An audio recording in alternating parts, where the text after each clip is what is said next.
How's it going? Hey. Dr. Ross. Chris. Oh, nice. A kinkajou. This is Rafiki. Rafiki, is that from Lion King? Yeah. Okay, perfect, perfect. You know, a lot of people think kinkajous are monkeys. No relation, no anything to a monkey. They're part of the raccoon family. He acts like a monkey, though. Oh, yeah, they do. He loves you to death. Yeah, he's pretty much the greatest pet ever. These animals from the rainforest, they're so adorable, but they're not for everyone. They're wild animals. They need a lot of space, and on average, 23 years of tender love and care. So, Chris, what made you pick a kinkajou? It was love at first sight. I mean, look at him. He's just full of cuteness. What do you feed him? He eats mainly fruits and vegetables like bananas, carrots, grapes. Okay. A lot of kinkajous eat honey. They love honey. Yes, he's wild about it. That's why they give him the nickname Honey Bear. Oh, yeah? How old is he? He's 10 months old. What are we here today for? Well, I want to explore possibly neutering. They say that these guys have terrible twos. Oh, yeah. Kinkajous get what we call the terrible twos. They become aggressive, dominant, and they have a high level of testosterone. All this can be prevented if you neuter them before they turn the age of 2. Getting them neutered, we definitely can do that. And we'll go ahead and perform that procedure today. Okay. You can hold it, yeah, hold it. This heart sounds really good.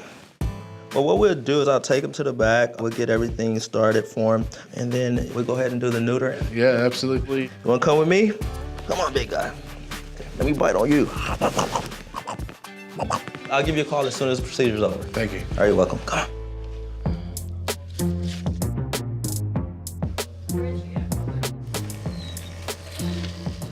All right, Linda, you ready? Yes. All right, our first incision now. This is my first time neutering a kinkajou. It should cut down on his activity level as far as being aggressive as they age. You know, he's still a wild animal. Right. We want to make sure that we prevent as much aggression as possible. So basically, I'm neutering him just like I would a cat. The only difference between this neuter here and if I was doing it on a cat, I would leave the cat scrotum sac open to allow it to drain. Okay. But in this situation, I'm gonna put a little suture in here, close this up. Why are you closing this versus a cat neuter? Because they tend to pick a lot. Right. Cats, male neuters, they don't even know we neuter them. But these guys are so inquisitive, they like to pick, they like to wonder. How are they gonna keep him from picking? I'm gonna put some glue on other parts of his body to kind of keep him occupied. Really? Yeah, that should deter him. My gosh. So he'll concentrate on other parts of his body. I do be thinking a little bit. That is pretty smart, I have to say. I learned this method from a bunch of exotic vets that I met at a conference, and it works. There it is, just a little scrotal incision. Wake him up and we'll be good to go. All right, Rafiki, let's go see Dad. Rafiki is a 10-month-old kinkajou that I neutered to keep the aggressive behaviors at bay. Hold on, Papa, hold on. All right, buddy. Hey there, buddy. Hey, how'd it go? It went great. Awesome. He did well. He should just kind of rest, sleep, relax. But you see he already has energy, so if you want to give him a little fruit when you get home, give him a little honey. Actually, I got something for him now, here. Oh my gosh, a peppermint ball? Want a mint to go? Let me get some of that. He's like, I'm gonna eat your finger. It's kind of hard to tell these guys not to run, jump, climb, hang upside down. Yeah. So just look at his incision. Make sure you don't have any swelling, any discharge coming from there. If you do, don't hesitate to give me a call. Yeah, he's definitely a little hungry after that surgery. Huh? Thank you so much. Thank you. You have a great day, Doctor. All right, you too. did well. Bye, big guy. Say bye-bye. Bye-bye. So puppies, a lot of responsibility, like having a kid. Today we're doing the 12-week vaccinations. Okay. And then she have to come back one more time to get a 16-week. And that's it, I promise. No more vaccination. Can't walk her yet?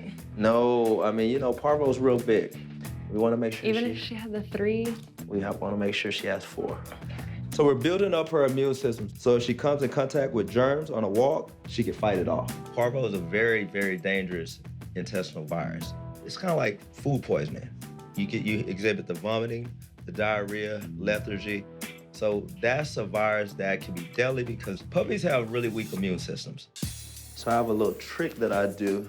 The cheese. Yes, give her a little cheese while I give her the shot so she won't think I'm a bad guy. While she eats, and she won't feel a thing.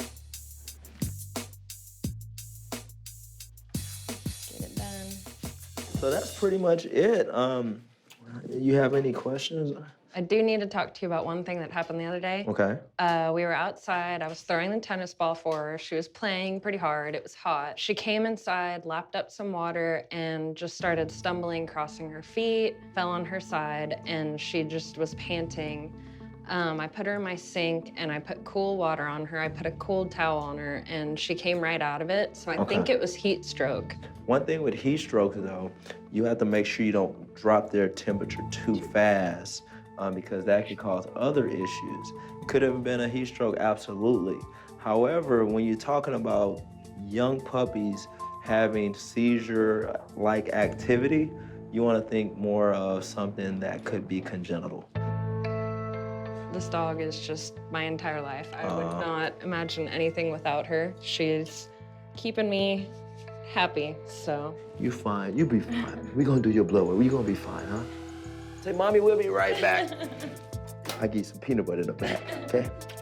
Anytime you have a puppy that could possibly be having seizure episodes, you have to worry about something that they were born with, a congenital issue that could be life-threatening. You have portal systemic shunts, basically where, the portal vessel bypass the liver and excrete everything into general circulation. Yeah, there you go. Hey, Piggy. Let me take a look at old Cindy. Cindy the Cynical. So how long have you had Cindy? About 15 years, 15 at years least. ago? Yeah.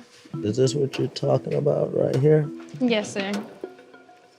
So when you're looking at this, we think about stress. Birds usually pluck their feathers due to stress, the size of the cage, or boredom. It's similar to like people biting on their nails, playing in their hair. It could be something in her diet. What does she feed you?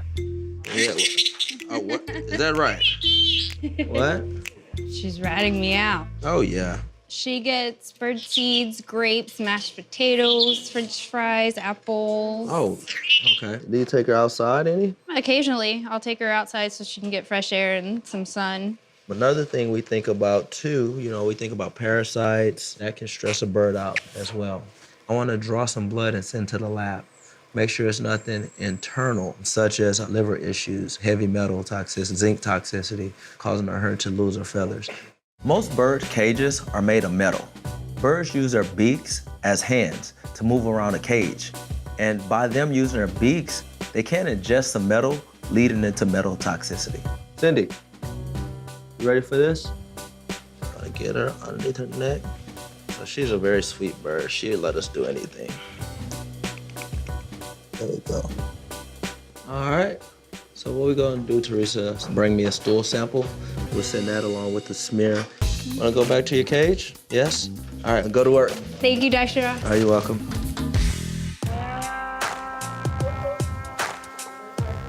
I got the results in on Cindy the bird, so I told Teresa to bring her on back in. So the good thing is everything internal came back normal.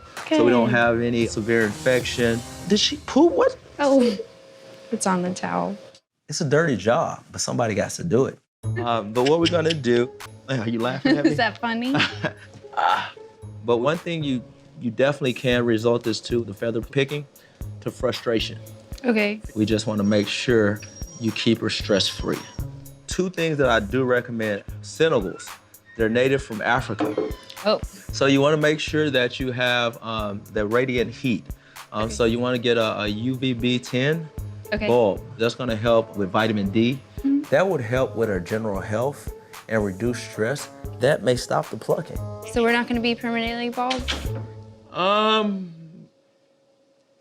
It's okay. I'd love her anyways. She may end up, a little bit light up top. So y'all are going to be twins? Chronic feather picking leads to damaged follicles. And when you have damaged follicles, the feathers may not grow back. Pretty bird. Pretty bird. Pretty. Well, she's healthy. Ain't that right, Cindy?